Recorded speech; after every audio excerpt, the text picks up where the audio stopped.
اب ایک پوائنٹ کو اور لے لیتے ہیں. زرمینہ ہمارے ساتھ ہے. زرمینہ یہ بتائیے گا کہ جس طرح ہم نے شوہر حضرات کی بات کی کہ غصے کے تیز ہیں، اب ایک سوال یہ بھی ہے کہ بعض جگہوں پر بیویاں بہت زیادہ عبادت گزار ہوتی ہیں، متقی ہیں، پرہیزگار ہیں، اور شوہر جو ہے اس کے بالکل برعکس ہے، فاسق و فاجر ہے، وہ بلکہ بیوی کو روک رہا ہے عبادت کرنے سے، باقاعدہ روکا جا رہا ہے. اس پر آپ کیا فرمائیں گی؟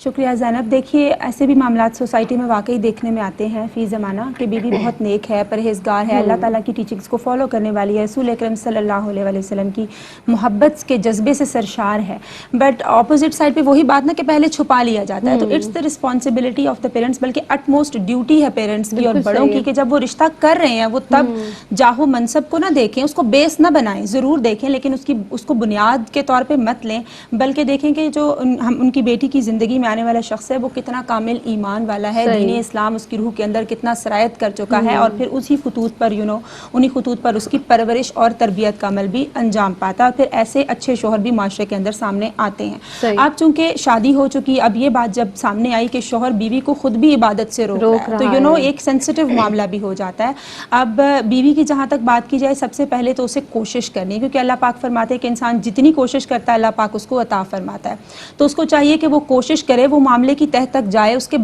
فلیش بیک میں جائے کہ ایسا کیا عمل ہوا، کس وجہ سے ان کے جو شوہر ہیں وہ دین اسلام کی جو روشنیوں سے مستفید نہیں ہو پا رہے، ان سے فوائد حاصل نہیں کر پا رہے. اس سلسلے میں ہم دیکھتے ہیں کہ جو خواتین ہوتی ہیں ان کے اندر گھر بسانے کا جذبہ ہوتا ہے، اسپیشلی جب بچے ہو جاتے ہیں زینب، تو وہ ہر ممکن کوشش کرتی ہیں کہ ان کا گھر ٹوٹنے سے بچ جائے، اور وہ اپنے اسلاف کے طریقہ کار کو بھی فالو کرتی ہیں، ان سے مدد لیتی ہیں کہ انہوں نے کس طرح سے اپنے اخلاقیات کے دامن کو ہاتھ سے جانے نہیں دیا، محبت کا جذبہ اپنائے رکھا. جب ان کا آبجیکٹو، ان کا مشن محبت ہوتا ہے تو پھر اللہ پاک ان کو روحانی قوتوں سے نوازتا ہے اور اس میں کامیابیاں بھی عطا فرماتا ہے. اس میں ہم دیکھتے ہیں حضرت عمر فاروق رضی اللہ تعالیٰ عنہ کی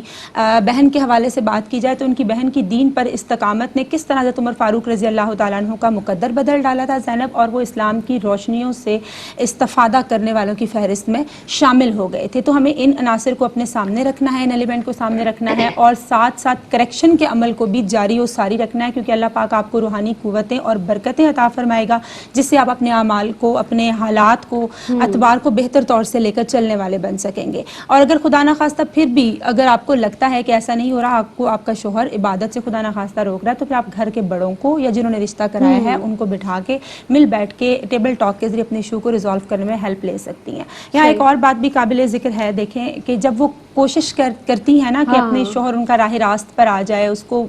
اخلاقیات سے، محبت سے، کیونکہ ہم اکثر پڑھتے ہیں کہ ہر جو بگاڑ کا سبب جو ہے اس کے ڈیفرنٹ ہوتے ہیں کازز، لیکن اس کا جو علاج ہے وہ محبت ہے، اور جب وہ کارگر ثابت نہ ہو رہا تو محبت کی ڈوز کو اور بڑھا دیا جائے. تو جب آپ محبت کا جو جذبہ ایسا ہوتا ہے کہ وہ اثر رکھتا ہے، اور گھر کو بچانے کے لیے اور اللہ کی رضا اور خوشنودی کا حصول پانے کے لیے، اس مقصد کے لیے آپ اسٹرائیو کرتی ہیں، تو اللہ پاک آپ کو ضرور اس کی برکتیں عطا فرماتا ہے. آپ اپنے اخلاقیات سے کہ کس طرح سے آقا علیہ الصلوۃ والسلام کی زندگی ہمارے لیے بہترین نمونہ ہے، آپ اپنے ہسبینڈ کو سکھا سکتی ہیں، پیار محبت کے ساتھ ان کے اخلاق کو بہتر کرنے کی کوشش کر سکتی ہیں اور ان کا دل جیت سکتی ہیں. اس کے بعد انشاءاللہ تعالیٰ ان کا دل جو ہے وہ بیک ٹو اللہ اور اللہ تعالیٰ کی جو تعلیمات ہیں، رسول اکرم صلی اللہ علیہ وسلم کی تعلیمات کی جانب آئے گا. پھر دیکھیے شادی کا بنیادی مقصد یہ ہے کہ ایسا انسٹیٹیوشن زینب، ایک ایسا ادارہ جس سے تربیت یافتگان نکلتے ہیں، ان کی شخصیت سازی، کردار سازی کا جو عمل ہے وہ انجام پاتا ہے، اور جب وہ سوسائٹی میں آتے ہیں اپنے ملک کے لیے، اپنے دین کے لیے، وہ ایک بہتر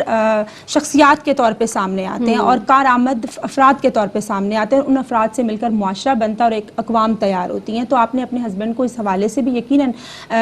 گائیڈ کرنا ہے کہ ہر جو شخص ہے اس سے اس کی رعایا کے بارے میں کوشچن کیا جائے گا. تو اگر ہم اپنے بچوں کی اچھی تربیت کریں گے اسلامک سوسائٹی کے طور پر اور اچھے سے اس کو لے کر چلیں گے، تو ڈیفینیٹلی پوری سوسائٹی اس سے استفادہ کرے گی. اور خدا نخواستہ ان میں برے خصائل رہ جائیں گے تو حدیث مبارکہ کی روشنی میں ہم سب یہ بھی جانتے کہ ان کا وبال خدا نخواستہ والدین پر آتا ہے. والدین پھر اس کے، کیونکہ ان سے کوشچن ہوگا نا کہ آپ کو یہ اللہ پاک نے نعمتیں عطا کی تھی، ان کا حساب لیا جائے گا، آپ نے کیسے ان کو پروان چڑھایا، ایک نئی نسل کو کیسی تربیت کی. تو اس کے لیے ضروری یہ ہے کہ اسلامک ٹیچنگز کو فالو کیا جائے اور کوشش اپنی جاری و ساری رکھی جائے. سورہ عصر میں جیسے فرمایا گیا کہ جو لوگ ایمان لائے, انسان خسارے میں ہے سوائے ان لوگوں کے جو ایمان لائے, جنہوں نے نیک عمل کیے اور جنہوں نے صبر کیا اور اس کے ساتھ ساتھ دین حق کی تلقین کرتے رہے. تو دین حق کی تلقین کرنا ضروری ہے. انشاءاللہ اللہ پاک آپ اس کی برکات عطا فرمائے گا ان کی کریکشن میں. جی سبحان اللہ, ماشاء اللہ, بہت عمدگی سے آپ نے ارشاد فرمایا.